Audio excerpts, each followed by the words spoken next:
एकंदरीत की कशा प्रकारे हा साजरा करण्यात बिलकुल स्वातंत्र्यवीर सावरकरांना खऱ्या अर्थानं स्वातंत्र्यवीर नाव कोणालाच दिलं जात नाही.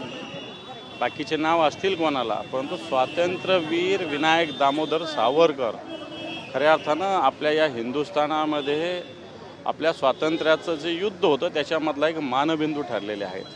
त्यांनी इंग्रजाविरुद्ध प्रत्यक्षात इंग्लंडमध्ये कशा पद्धतीनं लढा दिला, कशा पद्धतीनं शस्त्रास्त्र आणून क्रांतिकारकांना त्याच्या पद्धतीनं पाठिंबा दिला आणि खऱ्या अर्थानं कडवट राष्ट्रवाद जो असेल, ज्यांनी धर्मांतर म्हणजे राष्ट्रांतर असंही म्हटलं, मोठं विज्ञानवाद त्यांनी मांडला, भाषेची शुद्धता त्यांनी केली मराठी भाषेची. आणि मला वाटतं अशा सावरकरांचं इथं स्मारक होणं हे अतिशय अभिमानास्पद आहे. मराठी माणसाला नव्हे तर समस्त हिंदू जनाला प्रेरणादायी आहे.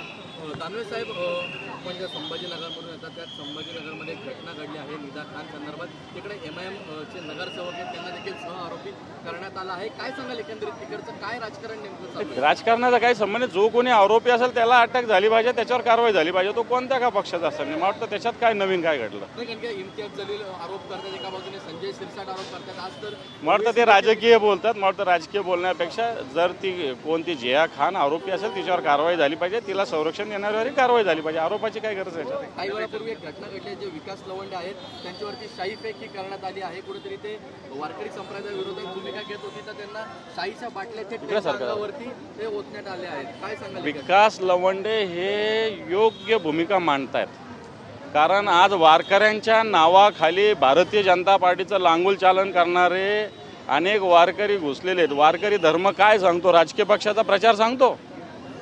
प्रतिगामी विचाराचे हे सत्यता शरद पवार साहेबांनी मांडलेली आहे. मला असं वाटतं अशा पद्धतीनं जो कोणी लवंड्यावर शाही फेकली असेल हे केलं त्याच्यावर सुद्धा कारवाई केली. विचारांना सामना करा ना. वारकरी विचार असं शाही फेकवायचं सांगतो का? वारकरी विचार हा सहिष्णुतेचा आहे. संत तुकारामाचा असेल, संत ज्ञानेश्वर असेल, नामदेव महाराजांचा असेल. आणि म्हणून मला असं वाटतं अशा पद्धतीने शाही फेकण्याने काही विकास लवंडेंची भाषा किंवा भूमिका बदल होईल असं मला नाही वाटत. देवेंद्र फडणवीस म्हणतात की निदा खानला लपवण्यामध्ये MIMचा हात होता, त्याची खरं प्रकरण काय लवकरच समोर येईल. मला वाटतं सगळ्यात पहिले गृहमंत्र्याचं अपयश लपवण्यात पोलीस काय करत होते? जर MIMचा हात होता तर पोलीस काय करत होते देवेंद्र फडणवीसांचं? त्याच्यामुळे उगाच दुसऱ्यावर आरोप करण्यापेक्षा तुमचे पोलीस अकार्यक्षम आहे ते सांगा ना. इंडिया आघाडी अनैसर्गिक होती, एक अजेंडा मोदी हटवचा होता हा नारा नाकारलेला आहे. इंडिया आघाडी आता कुठं लागले असं फडणवीस म्हणाले. फडणवीस भांडल्यानं थोडी होत असतं काय?